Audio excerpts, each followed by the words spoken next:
Back at the main house, we still have a few unfinished projects. One of the small unfinished project is an old toilet that we've been meaning to replace for a while.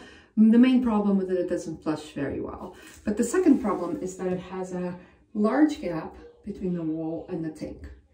And doing some research, it appears that the previous owners just did not measure the roughing of the toilet properly when they installed the toilet. Chances are they went to the store, just got the toilet that was available, and they went to install it.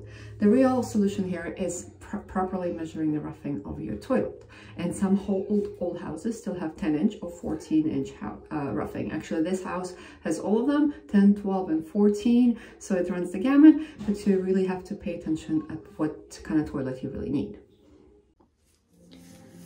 So to measure the roughing from the wall, find these bolts. Chances are they're centered on the pipe. So I'm using a measuring device, and even though we have a lot of measuring devices, proper measuring devices in the house, I have to default to my sewing supplies that are restricted from access. So as you can see, this is a 14-inch roughing. So we need a 14-inch roughing toilet, and that will fix this gap right here. So from my research, these days it's actually very hard to find an actual 14-inch roughing on the actual toilet. It seems like from the sketches that I looked on online, from the toilet I ended up buying, it's still a 12-inch roughing toilet, and the gap is made up by the tank. So the tank is just wider and it sits a little bit more behind. So the actual toilet seems to be the same, and it's just a difference in the tank design. So we're gonna unbox what I've purchased, and we'll see whether that's true. All right, so here's the toilet that I purchased from Kohler. Kohler seems to be one of the only brands, or maybe one of the very few, that still make these 14-inch roughings. Again, so let's see what's inside. You can't just seem to pick them up at local hardware stores. Again, most of them just carry 12-inch.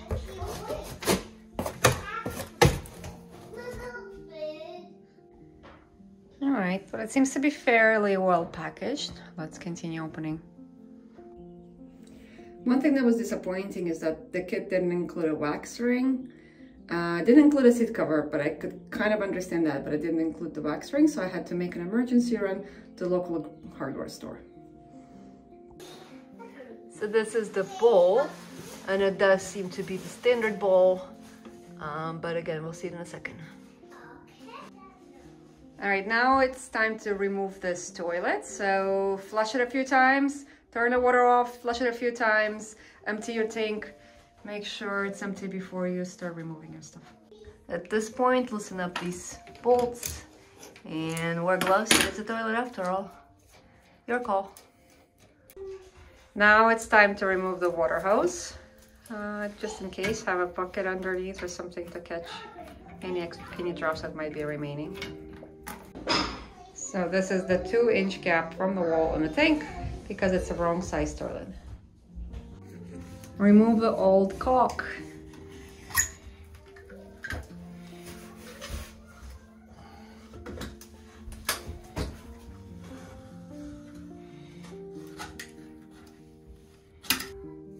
It now should be free to lift off. Pretty heavy. Now it's time to remove all the old caulk from the floor and the wax ring.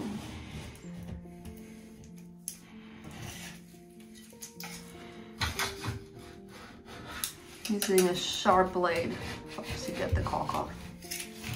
Some people use a hairdryer method. We found that it's just using a razor does wonders.